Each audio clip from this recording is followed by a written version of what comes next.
और इस वक्त आपको हम तस्वीरें दिखा रहे हैं। पीएम मोदी लंदन में बसवेश्वर की मूर्ति का अनावरण करने पहुंचे हैं। बसवेश्वर 12वीं सदी के महान दार्शनिक और समाज सुधारक रहे हैं।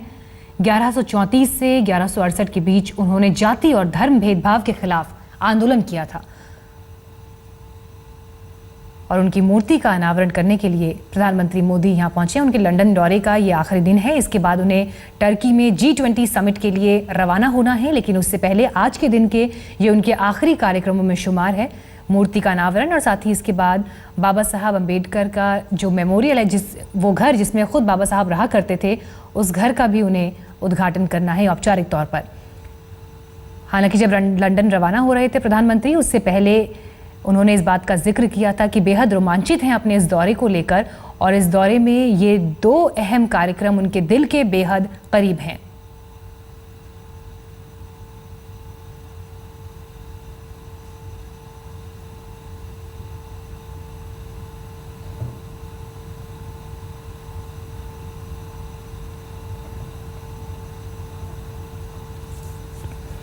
तो लंदन से ये सीधी तस्वीरें इस वक्त आपके सामने। बसवेश्वर की मूर्ति का अनावरण करते हुए संत की तरह उन्हें माना जाता है, उनका सम्मान किया जाता है। 12वीं सदी के महान दार्शनिक और समाज सुधारक के तौर पर लोग उन्हें जानते हैं।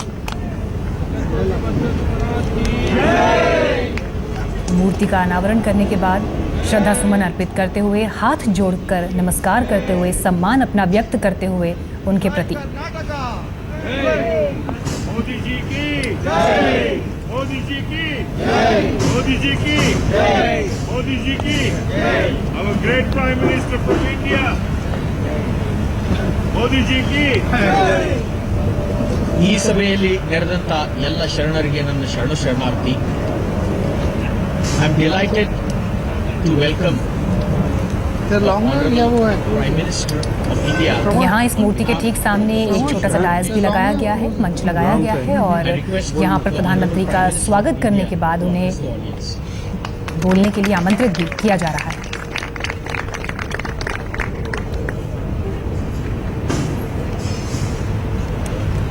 भारत माता की जय। लंदन की धरती पर भगवान बसवेश्वर की प्रतिमा का लोकार्पण हो और ये पवित्र कार्य करने का मुझे सौभाग्य मिले, ये मेरे जीवन की एक बहुत बड़ी महत्वपूर्ण घटना मैं मानता हूं।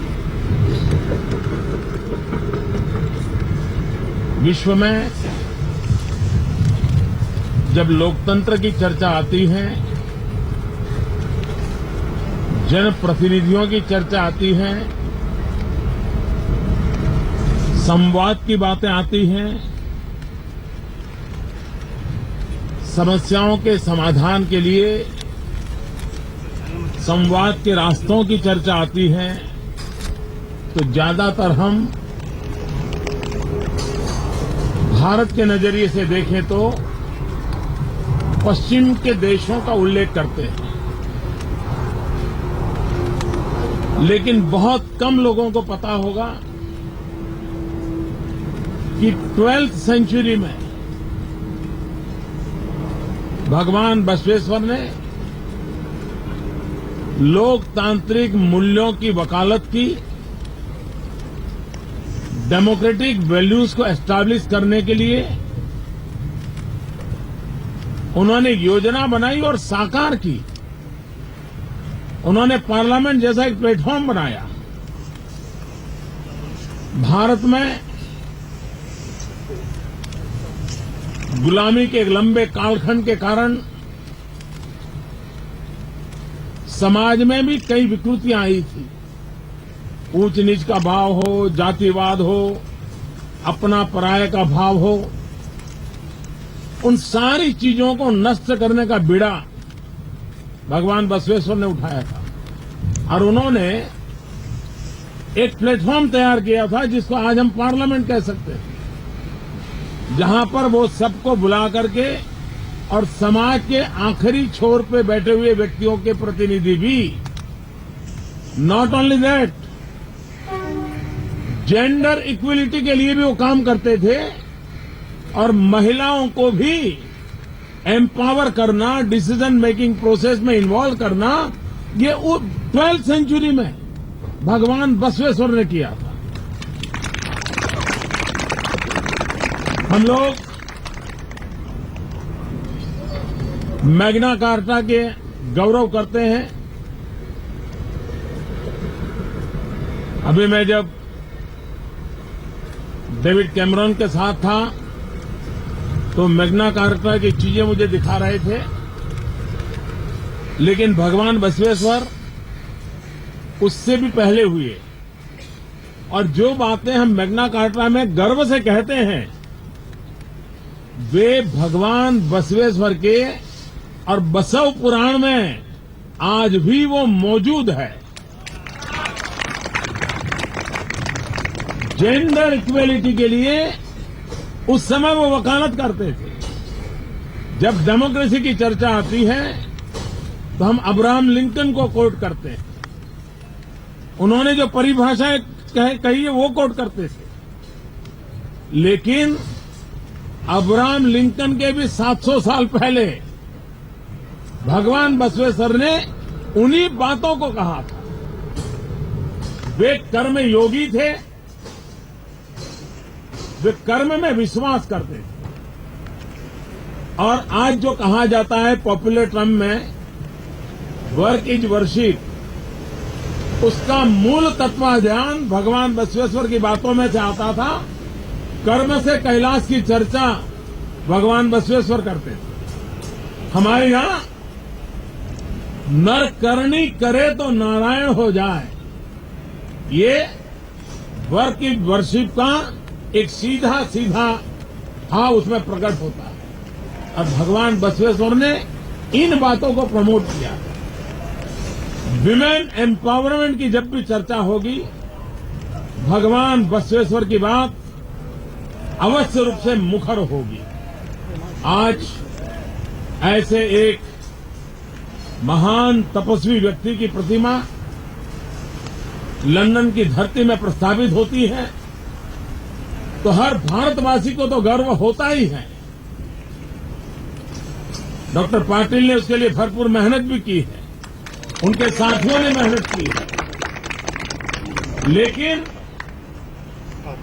डेमोक्रेटिक वैल्यूज में जिसका विश्वास है उनके लिए ये हमेशा हमेशा एक प्रेरणा का तीर्थ बनकर के रहेगा, ऐसा मुझे विश्वास है।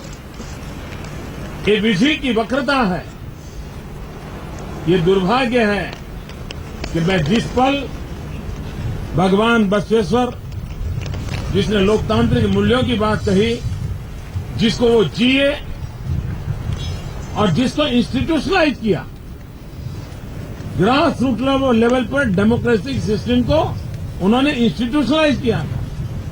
ऐसे महापुरुष की जब मैं प्रतिमा का अनावरण कर रहा हूं, उस समय मेरा हृदय कुछ बातों से बड़ा भारी सदमे से भरा हुआ है। कल जो पेरिस में हुआ, मानवता पर हमला हुआ, और दुनिया ने मानना पड़ेगा कि हमला पेरिस पर नहीं है, ये हमला फ्रांस के नागरिकों पर नहीं है, ये हमला फ्रांस पर नहीं है, ये हमला मानवता पर है, मानवतावादी विचारों पर है। और इसलिए मानवता में विश्वास करने वाली सभी शक्तियों ने इकट्ठे होकर के ऐसी घटनाओं की घोर निंदा करनी होगी और मानवतावादी शक्तियों ने इकट्ठा आकर के मानवता विरोधी शक्तियों को परास्त करने के लिए अपनी जिम्मेवारियां निभानी होगी। मैं चाहूंगा कि यूनाइटेड नेशन जो 70वीं अपनी वर्षगांठ मना रहा, 70th बर्थ एनिवर्सरी, वे अब समय न बिताएं कि जल्द से जल्द यूएन टेररिज्म के डेफिनेशन करें प्रस्ताव उनके सामने पड़ा हुआ है, ताकि पता चले कि कौन आतंकवाद के साथ है, कौन आतंकवाद की मदद करता है, किसकी आतंकवाद के प्रति कृपा है, और कौन है जो आतंकवाद के शिकार है, कौन है जो आतंकवाद का विरोध करते हैं, कौन है जो मानवतावाद के लिए अपने आप को खपाने के लिए तैयार है। समय की मांग है कि अब इन घटनाओं से विश्व की मानवतावादी शक्तियां समय बीतने से पहले एक आए और एकता के साथ ऐसी शक्तियों को आइसोलेट करें, उनको परास्त करने की रणनीति बनाएं। मैं भगवान बसवेश्वर को, उनके इन महान कार्यों को, और एक बात सही है कि समाज जैसे जैसे आगे बढ़ता है, हर काल में उसमें कोई न कोई बुराइयां, विकृतियां प्रवेश करने का प्रयास करती है। लेकिन मैं उस समाज का प्रतिनिधित्व करता हूं, मैं उस समाज से आता हूं जिसकी एक विशेषता है कि उस समाज में बुराइयां अगर प्रवेश करना शुरू करती हैं, उसी समय समाज के भीतर से ही रिफॉर्मर पैदा होते हैं, उसी समाज में से पैदा होते हैं। और समाज जिन मान्यताओं की ओर आगे बढ़ने जा रहा है, उनको रोकने का, उनके खिलाफ संघर्ष करने का प्रयास वे करते हैं। भगवान बसवेश्वर छुआछूत की बुराइयों के खिलाफ लड़ते थे, ऊंच नीच की बुराइयों के खिलाफ लड़ते थे समाज, लेकिन बुराइयों के खिलाफ लड़ने में कभी झिझक नहीं की। और हम जिस समाज को रिप्रेजेंट करते हैं, हिंदुस्तान की विशेषता है कि हर समय हमने ऐसे रिफॉर्मर को जन्म दिया है जिन्होंने समाज में आती हुई बुराइयों को रोकने के लिए अथाह प्रयास किया है, और उसका परिणाम देश को अच्छी तरह मिला है।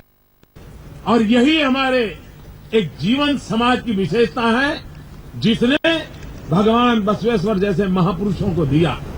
मैं आज भगवान बसवेश्वर को कोटि कोटि वंदन करता हूं, और उनके आदर्श, उनके विचार विश्व के लोकतांत्रिक मूल्यों में विश्वास करने वाले लोगों को उनकी तरफ आकर्षित करेंगे, उनको समझने का प्रयास करेंगे, और विश्व लोकतांत्रिक मूल्यों का महात्म्य समझेगा। बहुत बहुत धन्यवाद।